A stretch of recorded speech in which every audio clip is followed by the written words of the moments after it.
18 কোটি মানুষের টাকা 18 কোটি মানুষের জন্যই ব্যয় করা হবে ইনশাআল্লাহ। এখানে মেডিকেল কলেজ হয়েছে, এখনো পূর্ণাঙ্গ হাসপাতাল হয়নি, নিজস্ব ক্যাম্পাস গড়ে উঠেনি, দাঁড় করা ক্যাম্পাসে চলছে। দিন তো অনেক চলে গেল, বছরও অনেক চলে গেল, আমরা নাকি সিঙ্গাপুর হয়ে গেলাম, তারপরে আমাদের হাসপাতালটা এমন থেকে গেল কেন? ইনশাআল্লাহ আল্লাহ আমাদেরকে সুযোগ দিলে পূর্ণাঙ্গ মেডিকেল কলেজ হবে এবং মানসম্মত নিজস্ব ক্যাম্পাসের হাসপাতালে গড়ে তোলা। এখানে বিশ্ববিদ্যালয় হয়েছে, সেই বিশ্ববিদ্যালয়ের একই হালত, একই অবস্থা।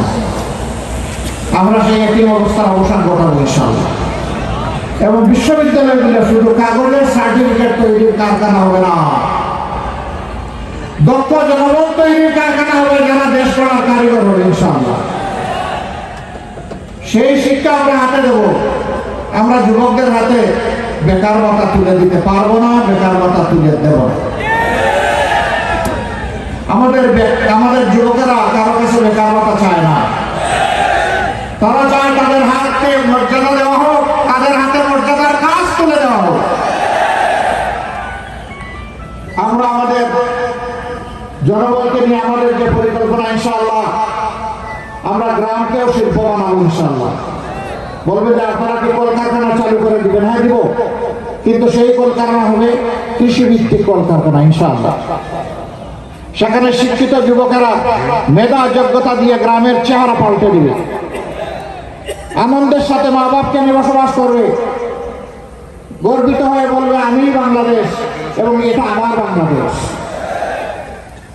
যুবকরা তৈরি হয়ে যাও, আমরা তো বয়সের একটা প্রান্তে এসে গেছি, আমরা এই বাংলাদেশটা এখন তোমাদের হাতে সাজাতে চাই। যুবকরা রেডি? দেখি কারা রেডি, হাত তুলে।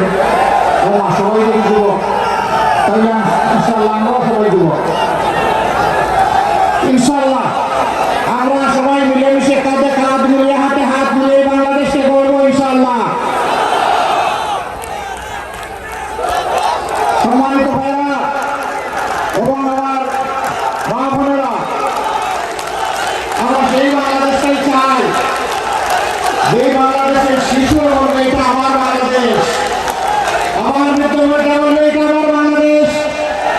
চা বাগানের আমার শ্রমিক ভাই বোনেরা যারা আছে, যারা অত্যন্ত মানবতার জীবনযাপন করে, সন্তানেরা তাকে শিক্ষা এবং স্বাস্থ্যের সেবা থেকে বঞ্চিত, যুগ যুগ ধরে একই পেশায় পড়ে আছে, হাড্ডিসার মানুষগুলো